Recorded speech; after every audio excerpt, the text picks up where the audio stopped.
Bonjour, cher génie d'amour. C'est avec joie et le cœur rempli de merci que je te lis mon manuel du génie. Pouvoir le croire pour le voir. Dès que tu vois la pensée, tu peux la croire ou pas. À chaque instant, tu es libre de croire ou non les pensées qui se pensent en toi. Tout comme tu choisis les aliments dont tu nourris ton corps, tu peux choisir les pensées dont tu nourris ton esprit. C'est le droit le plus naturel qui soit, et il détermine la qualité de ta relation avec les personnes, situations et choses que tu côtoies, y compris toi. Étant donné que tu imagines déjà ta vie à ta façon, tu peux le faire consciemment si telle est ton intention.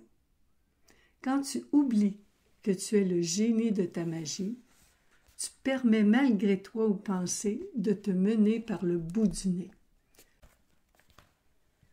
Tu crois alors que ton bonheur dépend des autres.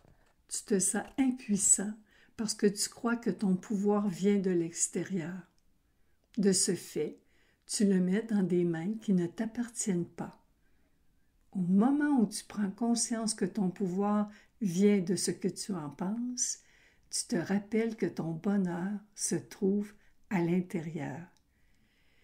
Et tu ressens instantanément le calme d'un esprit serein. Imagine combien l'amour serait cruel s'il avait mis ton bien-être dans d'autres mains que les tiennes. Imagine à quel point ce serait douloureux si tu devais remplir certains critères pour être heureux. Cela voudrait dire que la joie serait accessible uniquement à une minorité de personnes. Bien heureusement, la joie se trouve déjà en toi. Elle est ta nature véritable. Toute pensée d'impuissance te rappelle où se trouve ta véritable puissance. Tu le vois, n'est-ce pas? Ton bien-être ne dépend que des pensées que tu crois à propos de toi et de tout ce que tu perçois. Lorsque tu prends le temps de réfléchir calmement avec elle, tu comprends qu'elle te réveille afin que tu veilles sur la merveille que tu es. La réalité est inchangeable.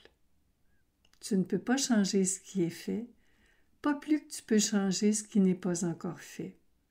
Toutefois, les pensées sont interchangeables.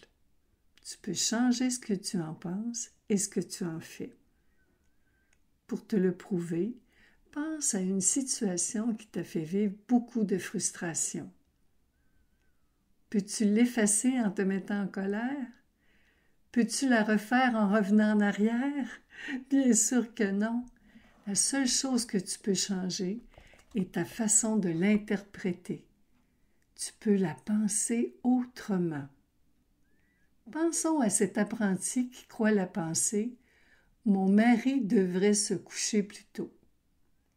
Elle est persuadée qu'elle serait plus heureuse si son mari pouvait changer cette habitude. Elle se plaint des inconvénients de ce comportement. Et cette vision partielle la frustre énormément. Un matin, alors qu'elle boit seule son café, elle a l'idée d'en énumérer les avantages. Oh, surprise! Elle remarque tout ce que son couche-tard de chéri lui permet de faire durant la matinée. Soudain, la pensée qui la tourmentait perd tout attrait. La division apparente s'amenuise à mesure que sa vision se précise. Il en va de même pour toi. Tu peux voir chaque pensée qui te hante comme un maître et en extraire l'enseignement qu'elle contient. Elle te sert d'assistante pour faire ce qui te convient. Les pensées sont des alliés qui évoluent avec toi selon ta foi. Sans ton intention ni ton attention, elles circulent dans ton pré comme des moutons en liberté. Avec ton attention et ton intention, elles deviennent ta possession et participent à ta réalisation. Un fait demeure. Tu ne peux pas empêcher une pensée de te visiter, pas plus que tu peux l'éliminer. Tu peux seulement changer ta relation avec elle. La pensée qui te hante a besoin d'être acceptée et appréciée au complet avec ses bons et ses mauvais côtés. Comme le berger bienveillant qui rassure sa brebis effrayée, tu peux lui poser des questions afin qu'elle te dise enfin ce qui la perturbe. Alors, vous commencez à dialoguer consciemment.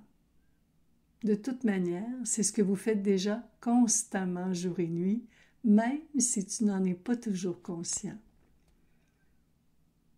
Petit à petit, la confiance s'installe entre vous. La pensée te révèle ce que tu as besoin de savoir.